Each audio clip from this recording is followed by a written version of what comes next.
Drinks, drinks all around.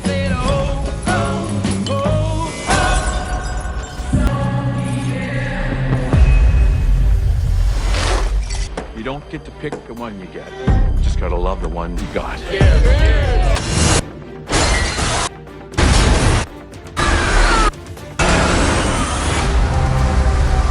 शुरुआत में एक रेलवे ट्रैक को दिखाया जाता है और पास ही से गुजरती एक रेड कार को दिखाया जाता है जिसके अंदर एक कपल होता है। अब इन तीनों चीजों को आप याद रखिएगा, पहला रेलवे ट्रैक और दूसरा रेड कार, तीसरा इनका पहनावा। यानी कि जो पोल है उसने पहना है सूट और उसकी गर्लफ्रेंड ने जो पहना है वो है इनका रवायती सूट। पोल अपनी गर्लफ्रेंड की आंखों पर पट्टी बांधता है क्योंकि वो उसे एक सरप्राइज देना चाहता है जिसके लिए वो उसे शहर के मशहूर होटल में लेकर आया होता है और वो होटल अभी न्यूली ओपन हुआ है जिसका नाम है स्काई टावर। यहाँ आने के बाद 3-4 चीजें नोटिस करने वाली थी। फर्स्ट ऑफ ऑल वहाँ पर एक गाना प्ले हो रहा था, इसका नाम था द रिंग ऑफ डेथ और वहीं पास ही में एक लड़का सिक्के चुरा रहा था। अब जैसे कि कई लोगों का ज़हन होता है कि ये मत करो तो ऐसा हो जाएगा, ये मत करो तो वैसा हो जाएगा, तो वैसे ही अमेरिकन कल्चर में देखा जाए तो फोन में सिक्का डालते हैं तो विश पूरी हो जाती है। अगर वहाँ से सिक्का निकाल लेते हैं तो उसे बैड लक माना जाता है। वहाँ पर एक कमीने इंसान का बच्चा होता है और उसे डांटने लगता है कि नहीं सिक्का मत निकालो, की वजह से अपशगुन होगा। और यहीं से यानी इन बातों को सुन करके एलिस को कहीं ना कहीं थोड़ा सा शक होने लगता है कि कुछ न कुछ तो गलत होने ही वाला है। जिसके बाद यहाँ पीछे इनका एक फोटो शूट होता है और फिर ये लिफ्ट के अंदर जाते हैं और यहाँ पर जो दरबान खड़ा था यानी काइंड ऑफ गेट कीपर, उसने तकरीबन 8 से 10 लोगों को अंदर दाखिल कर लिया। जबकि वहाँ पर साफ साफ लिखा हुआ था 1300 LBS और 6 पीपल, लेकिन तब तक लिफ्ट चालू हो चुकी थी। अब हमें सब लोगों को दिखाया जाता है जो कि आपस में बातें करते ऊपर जा रहे थे, लेकिन उसी वक्त हमारी नजर उस लड़की पर पड़ती है जो कि अभी भी डर रही थी। अब वो अपनी लिफ्ट के निचले वाले शीशे से नीचे देखती है जिसकी वजह से उसके मन में अजीब से ख्यालात आते हैं। यहाँ पर 2-3 बातें नोट करने वाली हैं, यानी यहाँ पर जो फर्श है वो शीशे का है। तीसरा ये कि वो जो बिल्डिंग है वो समय से 5 महीने पहले ही बन चुकी है, यानी अगर इसे पूरा और टाइम मिलता तो ये और अच्छे तरीके से बनती। और ऊपर से आयरस की वही इंट्यूशन, उसे ऐसा लग रहा था कि कुछ न कुछ तो गड़बड़ है। उसके बाद हमें पॉल का दिखाया जाता है जो कि एक आदमी से बात कर रहा है। वहाँ पर बहुत ज्यादा भीड़ जमा थी क्योंकि आज इस होटल की ओपनिंग थी। यहाँ पर जो आदमी रिसेप्शन पर खड़ा था वो सिर्फ अमीरों को अंदर दाखिला दे रहा था। हालांकि पॉल उसे समझाता है कि सर आज मेरी डेट है, इसलिए आज का दिन मेरे लिए बहुत खास है, इसलिए मुझे एंट्री दे दीजिए। लेकिन वो आदमी उसे एंट्री नहीं देता क्योंकि हर जगह पर पैसा बोलता है भाई साहब। क्योंकि इन्हें यहाँ पर एंट्री नहीं मिलती इसलिए ये यहाँ पर बैठ नहीं पाते और पास ही खड़े हो जाते हैं। तो वहाँ पर बैठे लोगों को देखने लग जाते हैं। एलिस को अगेन यहाँ पर कुछ चीजें अजीब लग रही होती हैं, इसलिए वो वहाँ से दूसरी तरफ चले जाते हैं। पॉल उसे बहुत समझाने की कोशिश करता है और वो अपनी गर्लफ्रेंड से माफी भी मांगता है कि हमारा आज का दिन स्पॉइल हो गया। यहाँ पर अगेन एक और चीज ध्यान देने वाली है कि एलिस अपने बॉयफ्रेंड को और ज्यादा खूबसूरत लगने के लिए इसकी जेब में एक फूल लगा देती है। सूट और ग्लव को आप याद रखिएगा क्योंकि एंड में सारी चीजें कनेक्टेड होंगी। इसी बीच नुकीले कांटे की वजह से एलिस की उंगली से खून निकलता है और खून को देख के उसे थोड़ी सी वॉमिटिंग होने लग जाती है। वेल 2 रीजन हो सकते हैं, पहला ये कि वो प्रेग्नेंट भी थी और दूसरा यहाँ का माहौल, इसलिए वो वहाँ से चली जाती है उल्टी करने के लिए। तो वहाँ पर उसे एक लड़की दिखाई देती है तो उससे पूछती है कि कितने महीने हो गए, जहाँ पर एलिस बताती है कि 2 महीने हो चुके हैं। और लेडी पूछती है कि क्या तुम्हें पूरा यकीन है कि जिसके साथ तुम जिंदगी बिताना चाहती हो वो तुम्हारे लायक है, वो तुमसे प्यार भी करता है कि नहीं, जिस पर एलिस हाँ का जवाब देती है। यहाँ पर उस लेडी का बच्चा भी दिखाया जाता है। एडम का नाम था मिसेस एडवर्ड जो कि यहाँ पर एक म्यूजिशियन थी, यानी कि म्यूजिक टीम में काम कर रही थी। एलिस वहाँ से निकल गई होती है कि उसके सामने पोल आ जाता है और पोल एलिस को यहाँ पर बहुत ज्यादा रश था इसलिए वो खुले में सांस लेने के लिए पोल उसे टॉप ओपन रूफ तक ले जाता है। तो एलिस पेट से प्रेग्नेंट है लेकिन उसने ये बात अभी तक पोल को नहीं बताई, लेकिन वो उसे आज बताना चाहती थी। लेकिन उसको बताने से पहले ही पोल ने उसे शादी के लिए प्रपोज कर दिया। तो ये मोमेंट दोनों के लिए बहुत ही खुशी वाला था। उसी वक्त वो शरारती बच्चा ऊपर से नीचे सिक्के फेंक रहा था, लेकिन सिक्योरिटी गार्ड उसे मना करता है, नहीं बेटा सिक्के विक्के मत फेंको, नीचे किसी के सर पर लग जाएंगे। लेकिन ये औलादे मानती कहाँ है। तभी जो सिक्का वो नीचे फेंकता है लेकिन वो सिक्का वापस किसी कशिश की वजह से बिल्डिंग के निचले वाले हिस्से में चला जाता है। यहाँ पर हमें सिंगर को दिखाया जाता है जो कि वहाँ पर सबका मनोरंजन कर रहा था।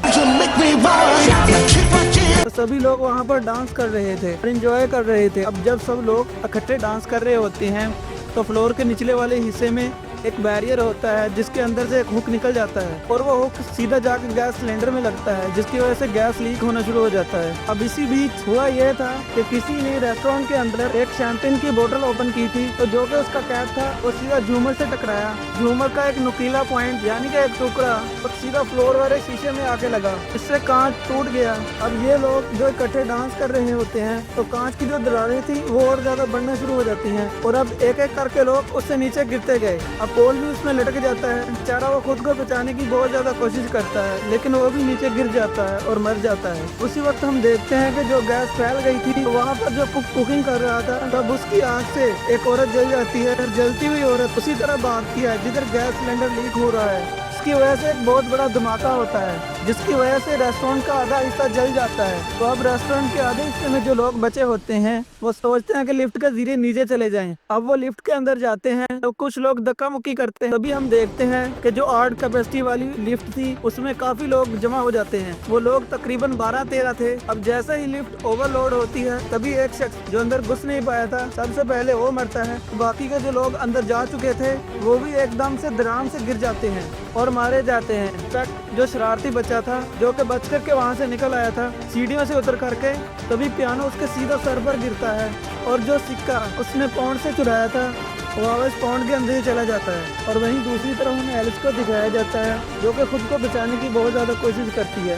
वो एक जगह रो रही होती है और तभी उसे वो ब्लैक लेडी का लड़का दिखता है तो वो उसकी भी जान बचाने के लिए वहाँ से भागती है और उसे अपने साथ ले आती है। लेकिन अब तक इनका आधा रेस्टोरेंट तबाह हो चुका है तो वजह से वो लटक चुके थे। अब इसके हाथ में जो पोल ने अंगूठी पहनाई थी तो वो अंगूठी इतनी ज्यादा टाइट थी कि वो अंगूठी एक जगह फंस जाती है और कुछ सेकंड के लिए उनकी जान बच जाती है। अगर एट द एंड उंगली से चमड़ी ही अलग हो जाती है और ये दोनों ही नीचे गिर जाते हैं। अभी हमें पता चलता है कि हादसा दरअसल एक सपना था जो कि स्टेफनी नाम की एक लड़की देख रही थी अपने क्लासरूम में बैठ करके। तो सपना तो तभी आता है जब इंसान सोता है। तो क्लास टीचर कहते हैं कि आज की क्लास यहीं पर खत्म होती है और स्टेफनी तुम मुझे आकर अकेले में मिलो। अब लकीली उसे एक अल्टीमेटम मिल चुका था कि अगर तुम पढ़ाई नहीं करोगी और क्लासरूम में सोती रहोगी तो तुम्हें जो स्कॉलरशिप मिली है वो तुम्हें नहीं मिलेगी, तुम्हारी स्टडी यहीं पर खत्म हो जाएगी। इस वजह से वो रात भर सो नहीं पाती। अब उसकी फ्रेंड भी कहती है तुम्हें प्रॉब्लम क्या है, जहाँ पर स्टेफनी बताती है तो मुझे पिछले करीबन 2 महीनों से कुछ ऐसे डरावने सपने आ रहे हैं जहाँ पर एक लेडी अपने हस्बैंड या फिर अपने बॉयफ्रेंड के साथ एक न्यूली ओपन रेस्टोरेंट में जाती है तभी वो बुरी तरह से ब्लास्ट कर जाता है। इस वजह से वहाँ पर सैकड़ों लोगों की जानें चली जाती हैं। पता नहीं मुझे ये सपने क्यों आ रहे हैं और जो लेडी मुझे बार बार दिखाई पड़ती है वो असल में मेरी नानी है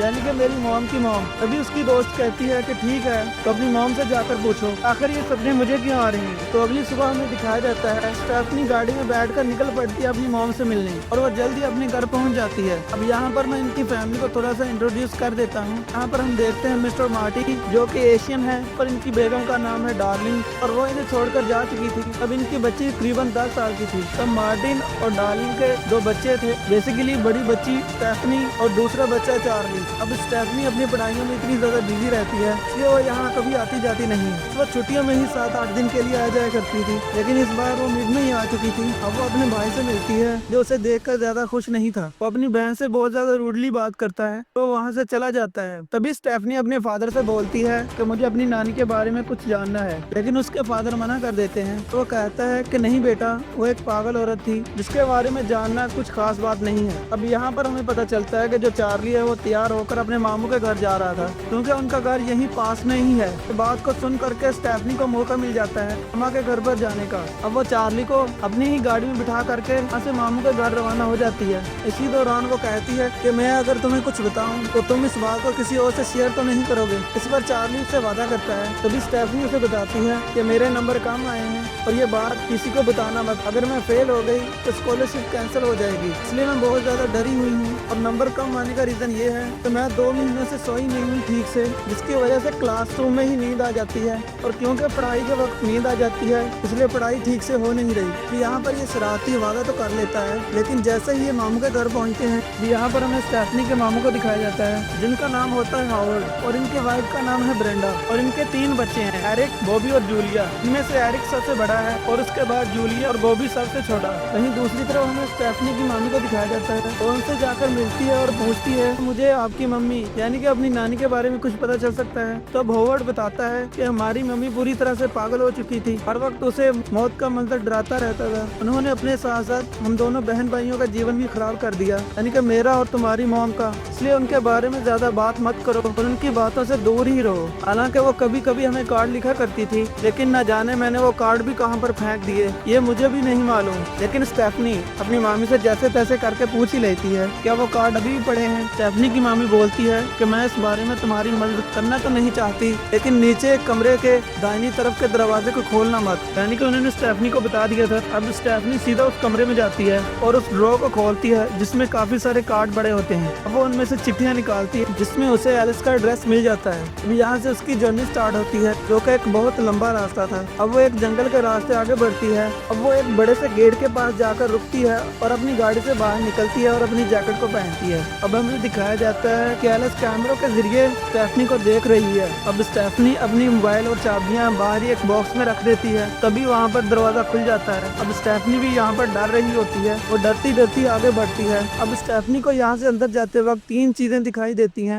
पॉइंट 1, एक छोटा सा पॉन्ड बना है, यानी कि यहाँ पर पानी है। हवाओं की पहचान करने के लिए कुछ लोहे के टुकड़े लगे हुए हैं। आसपास में लकड़ी के कई नुकीले लट्ठे लगे हुए हैं और सायरन के लिए खंबा लगा हुआ है। अब ये सारी चीजें आप याद रखिएगा क्योंकि ये भी एंड में बहुत ज्यादा काम आएंगी। अब स्टेफनी घर का दरवाजा खोलती है और अंदर आती है। अब अंदर आते ही उसे एलिस दिखाई देती है। यहाँ के एलिस उसे देखकर बहुत ज्यादा खुश भी थी, मगर काफी ज्यादा सोच में भी पड़ गई थी क्योंकि उसने मौत को करीबन 2 लाख से ज्यादा बार हराया था। मौत हर बार उसे मारने के अलग अलग तरीके ढूंढा करती थी और वो सारे तरीके एलिस ने अपनी किताब में लिख भी रखे हैं। इस बार भी एक गलती होने वाली थी। धूप से एक रस्सी थोड़ी सी जल गई थी, लेकिन जब तक वो एलिस की जान ले पाती एलिस को मालूम पड़ चुका था। यहाँ पर स्टेफनी अपनी बात बताना शुरू कर देती है कि पिछले 2 महीनों से मुझे आपके विजन आ रही हैं। मैंने तो अपने सपनों में आपको मरते हुए देखा था, लेकिन आप तो जिंदा हैं। अब यहाँ पर एलिस सच्चाई बताती है कि जब मैं उस टावर पर खड़ी थी तब मुझे एक प्रोमिनेशन आया जहाँ पर ये सारे कांड होने वाले थे। इसी मोमेंट पर मैंने वहाँ से भाग जाने का डिसाइड किया। सबसे पहले मैंने उस शरारती बच्चे से वो सिक्का छीना, उसके बाद कुक जो खाना बना रहा था उसकी आग को डिफ्यूज किया और जो लोग डांस कर रहे थे का नाच बंद करवा दिया और ये दिखा भी दिया कि ये फ्लोर टूटने वाला है। अब उस रात जो सैकड़ों लोग मरने वाले थे वो नहीं मरे, वो बच गए। तो अब मौत उन सभी का रास्ता ढूंढ रही है। अब एलिस उसे बताती है कि तुम्हारी जान को भी बहुत खतरा है, इसलिए ये बुक अपने साथ ले जाओ, ये तुम्हारी बहुत ज्यादा हेल्प करेगी। अब एलिस जैसे ही बाहर कदम रखती है तो उसे समझ में आ जाता है कि मौत ने एक और नया प्लान रच दिया है। अगर अब वो बहुत ज्यादा बूढ़ी हो चुकी थी और वो कैंसर से बहुत जल्दी मरने वाली थी, इसलिए जाते जाते वो स्टेफनी को अपनी बुक देती है, तभी उसकी मौत वाकई हो जाती है। यहाँ पर सीन शिफ्ट होता है जहाँ पर हमें स्टेफनी और बाकी बच्चों को दिखाया जाता है और यहाँ पर हमें स्टेफनी के फादर और उसके मामू को भी देखते हैं। अब जो स्टेफनी की मॉम थी जो उन्हें छोड़कर वहाँ से चली गई थी वो वहाँ पर आ जाती है, जिसे देखकर स्टेफनी गुस्सा हो जाती है और वहाँ से जाने लगती है। तभी स्टेफनी का भाई बोलता है कि तुम भी मॉम जैसी ही हो,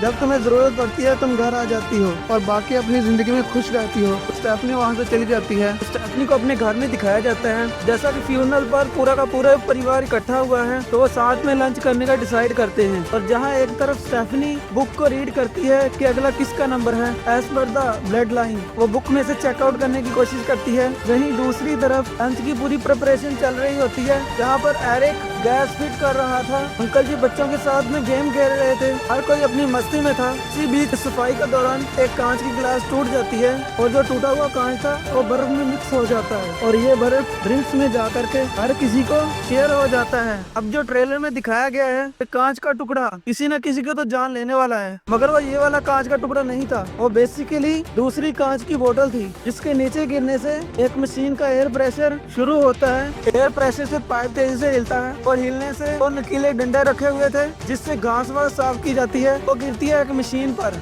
वो घास काटने वाली मशीन थी और मशीन के एक्टिवेट होते ही उससे पहले वो हॉवर्ड को ले मरती है। अब तो यहाँ पर स्टेफनी को और ज्यादा श्योरिटी मिल गई है कि ब्लड लाइन ना काम करते जा रही है। जैसा कि डार्लिंग और हॉवर्ड दोनों भाई बहन थे तो उन्होंने अलग अलग शादी की थी, यानी मार्टी और ब्रेंडा से। तो मार्टी को कुछ भी नहीं होगा और ब्रेंडा को भी कुछ नहीं होगा, मगर उनके जो बच्चे हैं जो कि ब्लड लाइन से कनेक्टेड हैं उनको तो सब कुछ होगा। तो सबसे पहले जो बड़ा भाई यानी कि हॉवर्ड था उसकी वाइफ को तो कुछ भी नहीं होगा, यानी एरिक, जूली और बोवी। सबसे पहले उनका नंबर आएगा according to the blood line. Second number पर उनकी बहन यानी कि स्टेफनी की जो मम्मी है वो मरेगी, और फिर उसके बाद में खुद स्टेफनी, फिर उसका छोटा भाई चार्ली। ये सारी बातें सुन करके ये पूरा परिवार शौक में पहुंच जाता है और कहते हैं कि एक साथ इतनी सारी मौतें हो रही हैं, हमें तो कुछ भी समझ नहीं आ रहा, ऊपर से तुम हमें और ज्यादा डराते जा रही हो। जब स्टेफनी बताती है, यानी नानी आयरस ने मुझे ये सब कुछ बताया है और उन्होंने मुझे एक किताब दी थी इसमें सारी ब्लड लाइंस लिखी हुई हैं और उन चुनिंदा लोगों की भी सारी इन्फॉर्मेशन है जो कि 1968 में टावर पर गए थे, जहाँ पर मौत ने उन सभी को मारने का प्लान बनाया। अगर वो लोग जो बच गए वो धीरे धीरे एक एक करके मारे जा रहे हैं, लेकिन ये सारी चीजें इन दोनों परिवारों को बकवास लगती हैं। ये लोग उठ करके चले जाते हैं, लेकिन as per the blood line Bertha Eric का,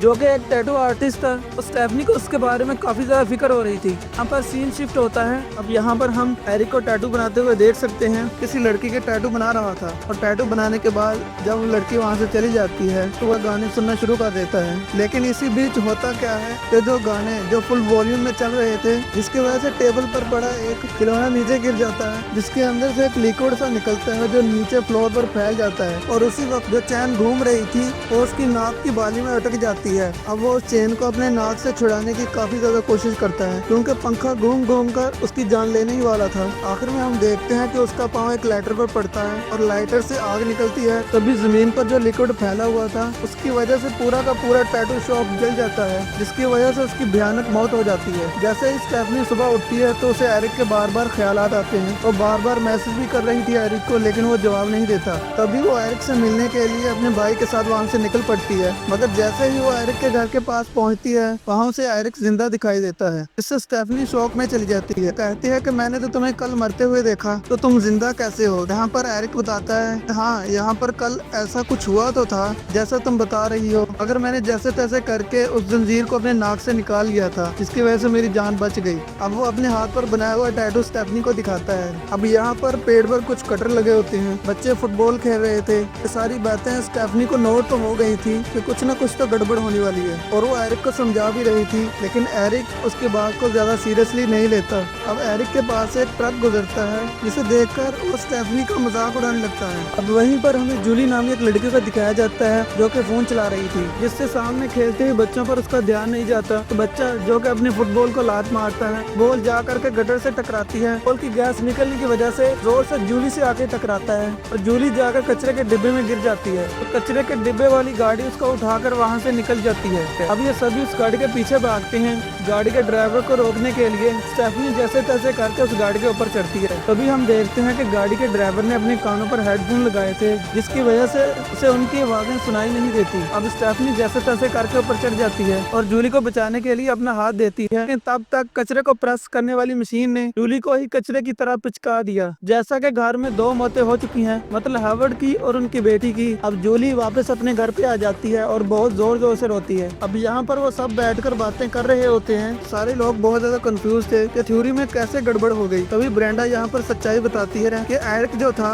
वो कभी हॉवर्ड का बेटा था ही नहीं, मैं किसी शख्स को प्यार करती थी और वो उसी का ही बेटा है। अब एरिक यहाँ पर बहुत ज्यादा गुस्सा हो जाता है और वो अपनी मॉम को ही बुरा भला बोलता है और वहाँ से चला जाता है। तो स्टेफनी दोबारा से बुक को खोल कर देखती है। तब स्टेफनी को पता चलता है कि मिस्टर जेबी जो कि मौत के चंगुल से बचकर निकल गए थे, वो एक ही आदमी है जो हमारी मदद कर सकते हैं। इसलिए वो सब लोग उसे तलाश करने के लिए वहाँ से निकल पड़ते हैं। अब स्टेफनी और सभी लोग एक घूमते हुए दरवाजे के पास से अंदर गुजरते हैं। अब वो एक हॉस्पिटल के अंदर जाते हैं। अब यहाँ पर हम जेबी को देख पाते हैं, जिनका पूरा नाम है मिस्टर विलियम जॉन ब्लैडवर्म, और ये वही बच्चा है जिसको एलिस ने वहाँ से बचाया था, जो कि उस ब्लैक लेडी का बेटा था। तो वहाँ पर म्यूजिशियन थी और स्टेफनी मिस्टर जेबी से सारी बातें शेयर करती है, जैसे उसने सबको अपनी आंखों के सामने मरते हुए देखा और वो मिस्टर जेबी से मदद की दरख्वास्त करती है। अब स्टेफनी उसे बहुत कुछ जानने की कोशिश करती है। तभी जेबी बताता है कि जो लेडी हर करके वापस से जिंदा हुई, उसी ने मौत को टाल दिया और फिर उसकी ब्लड लाइन सेफ हो गई। और इसलिए अगर तुम में से कोई ऐसा कर पाता है, जो कि है पहला तरीका, और सेकंड तरीका ये था कि खुद की मौत को टालने के लिए किसी और को मार दो और अपनी जान बचा लो। और इसके बाद तीसरा कोई तरीका नहीं था खुद को बचाने का। यहाँ पर हमें यह भी पता चलता है कि मिस्टर जेबी ने मिलकर एलिस के लिए वो कैबिन बनाया था ताकि वो हमेशा के लिए सेफ रहे, क्योंकि अगर वो हमेशा सेफ रहेंगी तो जेबी भी सेफ रहेगा। अब जैसा कि एलिस खत्म हो चुकी है, इसीलिए एक एक करके सभी लोग मारे जाएंगे और एंड में जेबी का भी नंबर लगेगा।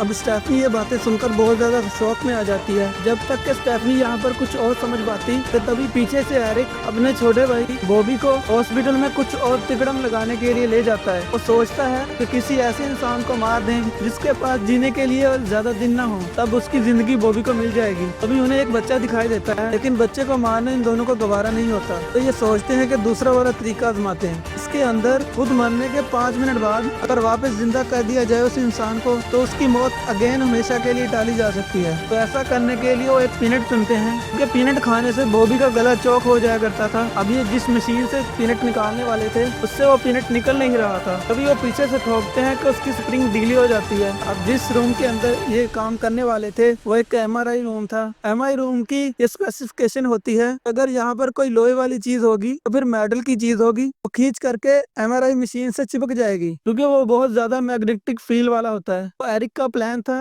कि एक व्हील चेयर अरेंज करके बॉबी के पास पहुंच जाए। तो उसी वक्त उसे एक बूढ़ी औरत दिखाई देती है जिसके साथ वो बातें करता है। अब वो बूढ़ी औरत से कहता है कि तुम कब मरने वाली हो। उसको सुनने के बाद वो बूढ़ी औरत उसे बहुत सारी बातें सुनाती है। तभी हम देखते हैं कि एरिक वहाँ से व्हील चेयर ले आया है। अब वो अपने छोटे भाई बॉबी से बातें कर रहा होता है। तभी वहाँ पर बॉबी ने पीनट केक खा लिया था, जिसकी वजह से उसका गला चौक हो जाता है। अब यहाँ पर बॉबी मरने ही वाला था। इसी बीच वो मशीन और तेज होती जा रही थी और हर एक लोहे की चीज को अपनी तरफ खींच रही थी। अब एरिक की जो बालियां थी, मतलब के कान की, नाक की, नाभि की, वो पूरी तरह से एक एक करके खींच करके MRI के अंदर आ जाती हैं और एरिक की मौत भी बहुत बुरी तरह से होती है। अब एरिक यहाँ पर मरा इसलिए क्योंकि उसने मौत के प्लान में छेड़छाड़ करने की कोशिश की। हालांकि यहाँ पर बॉबी अपनी पीनट वाली बीमारी से तो नहीं मरता, लेकिन जो स्प्रिंग ढीली हुई थी उस वेंडिंग मशीन की सीधा आकर उसके सर में घुस जाती है और बॉबी की भी बहुत दर्दनाक मौत हो जाती है। देखा जाए तो हॉवर्ड की पूरी फैमिली खत्म हो चुकी थी। अब बारी थी डार्लिंग की फैमिली की, जिसमें पहला नंबर डार्लिंग का ही था। तभी स्टेफनी को याद आता है कि उनका जो केबिन है वो बहुत ज्यादा सेफ है,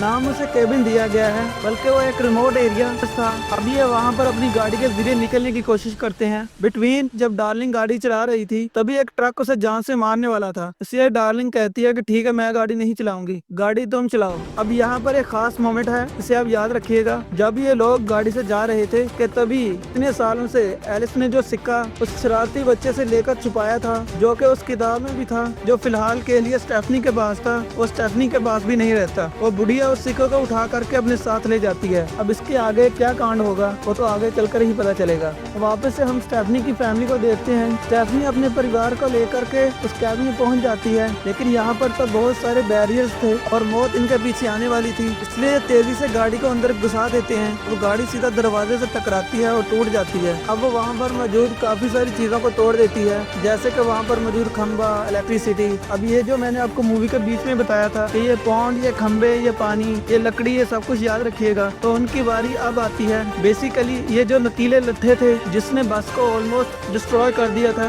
बस के अंदर हालांकि स्टेफनी फंस भी जाती है, लेकिन वो अपनी मॉम को कहती है कि अगर आप अंदर चली गई तो हम भी बच जाएंगे। मगर जब तक उनकी मॉम अंदर जा पाती, उसके सर पर एक खंबा गिरता है, उसकी मौत वाक़या हो जाती है। जैसे ही डार्लिंग मरी तो उसकी बेटी जूली की बारी थी, जिसकी गाड़ी पानी के अंदर गिर जाती है और सीट पैड फंसे होने की वजह से वो बाहर नहीं निकल पाती, जिसकी वजह से पानी में डूब करके वो भी मरने वाली थी। और लास्ट में बारी थी बॉबी की। अब वो जैसे तैसे करके सीट बेल्ट काटने की कोशिश करता है ताकि जूली की जान बचाई जा सके। अब हालांकि जूली जिसकी सांसें रुक चुकी थी, तभी हम देखते हैं कि मरने के बावजूद भी जैसे तैसे करके बॉबी उसे बचा लेता है। अब जैसा कि जेबी ने बताया था, अगर आप मौत को चकमा देना चाहते हो तो मर करके जिंदा होना पड़ेगा। तो ये वही वाली थ्योरी काम आ जाती है, इसलिए इन दोनों की ही जान बच जाती है। इसके बाद सीन कुछ महीनों के बाद में शिफ्ट होता है। यहाँ पर हम वही 3 मोटे मोटे इंसिडेंट को देखते हैं। सबसे पहली चीज ड्रेस अप, यानी कि चार्ली ने आज सूट पहना है और वो अपनी होने वाली गर्लफ्रेंड से मिलने जा रहा है। सेकंड चीज रेलवे ट्रैक, और तीसरी चीज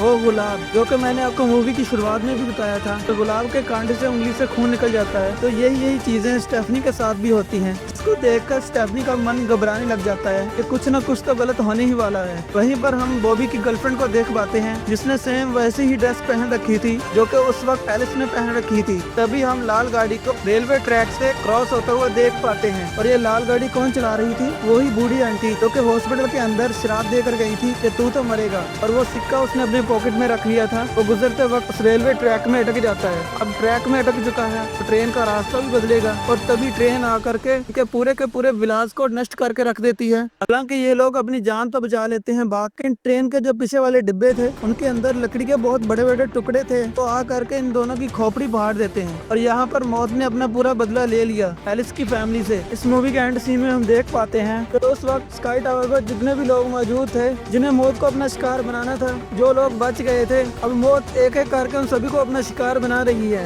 कभी किसी की कार एक्सीडेंट में मौत होती है तो कभी किसी की ट्रक एक्सीडेंट में मौत होती है, कोई प्लेन क्रैश में मारा जा रहा है तो कोई घर के अंदर ही गिरकर मर जाता है, कुछ को लोगों ने गोलियां मार दी। ऐसा करते करते मौत ने इतने सारे बदले ले डाले और इसके साथ ही फाइनल डेस्टिनेशन यहीं पर खत्म होती है। आई होप गाइस कि मैंने ईच एंड एवरीथिंग छोटे छोटे पॉइंट्स को भी आपके लिए एक्सप्लेन किया है, आपको पसंद आई होंगी ये सारी चीजें। और अगर आप ऐसी ही और मूवियाँ देखना चाहते हैं तो हमारे चैनल पर विजिट करें, इस वीडियो को लाइक और हमारे चैनल को सब्सक्राइब करना न भूलें। तो मिलते हैं अगले वीडियो।